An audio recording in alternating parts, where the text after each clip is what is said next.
Hey everybody, George Willett here from the Westport Christian Church. Welcome back to Bible Basics. This is Family Friday. We're going through the Sermon on the Mount. We've gone through chapters 5, 6, and now we're in chapter 7 of the book of Matthew.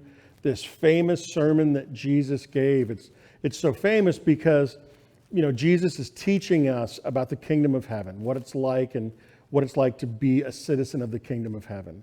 The transformation, the change in lifestyle, the ways that we are different when we're pursuing being someone of the kingdom.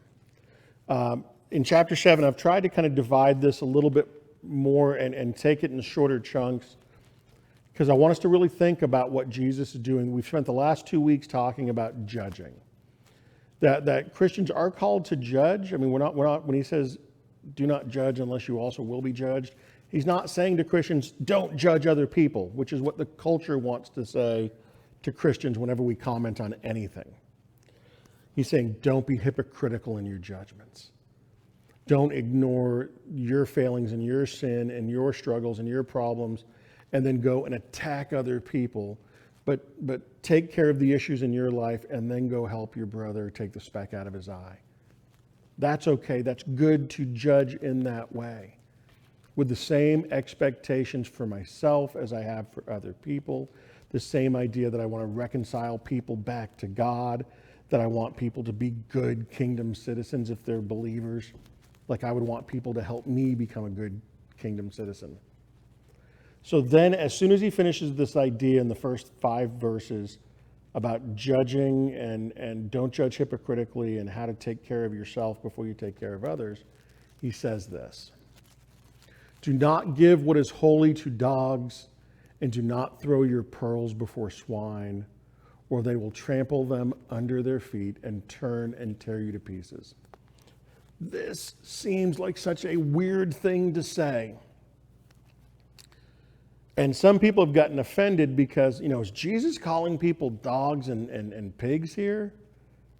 Yeah, it does seem a little bit weird, and yes, he is saying this, but there's a cultural context we miss in our time and in our culture we live in. Dogs and swine, dogs and pigs, were seen as being unclean, but they were words that were used for those who were opposed to the gospel message of Jesus Christ. That they were opposed to the kingdom of God, that they were not open to receiving what was being offered to them. They did not have ears that wanted to hear, and their hearts were hardened and turned away from God.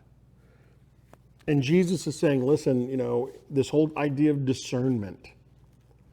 There's discernment, this idea of being thoughtful when you judge, but there's also being thoughtful in how we move in our life. When you go and you're trying to reconcile people back to Jesus, back to God, when you're trying to offer them citizenship in the kingdom of heaven, understand that there are going to be those people out there who are totally, completely against the gospel message.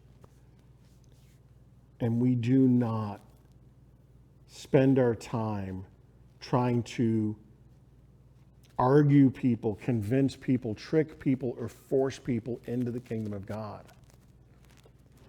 To teach them the things of God, to teach them about holiness, to share the things of life with them, because, be honest, there are some people you're going to talk to that you're just going to annoy them.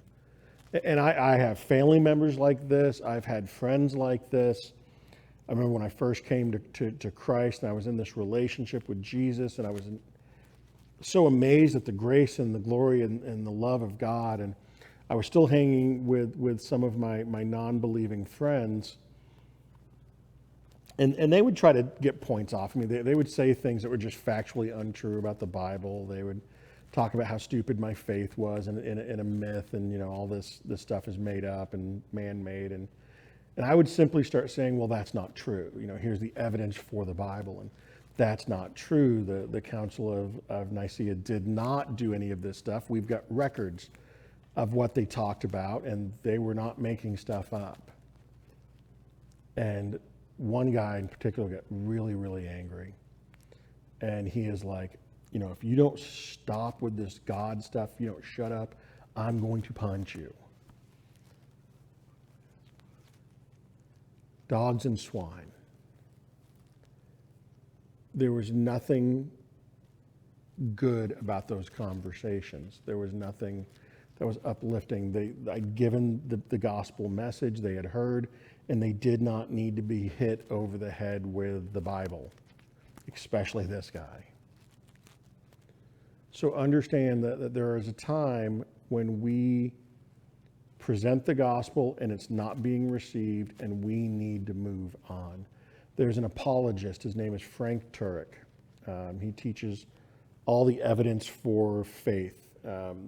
Wonderful apologist, and he is like an East Coast guy, so he's very to the point and just doesn't play around with words a lot. And one of the things he does is he said, I'll ask people, if I can prove to you that Christianity is true, would you believe?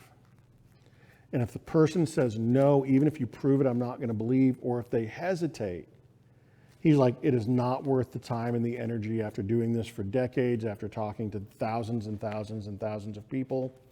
He goes, if people are not open to the gospel message, we plant the seed and we move on. Jesus is getting at this idea of discernment, this idea of knowing who you're talking to and not spinning our wheels and not frustrating people. That's not how we get people to know who God is. So I hope that gives you a little bit better understanding of that one verse and how to put it into some kind of a context. God bless, and we'll see you next week.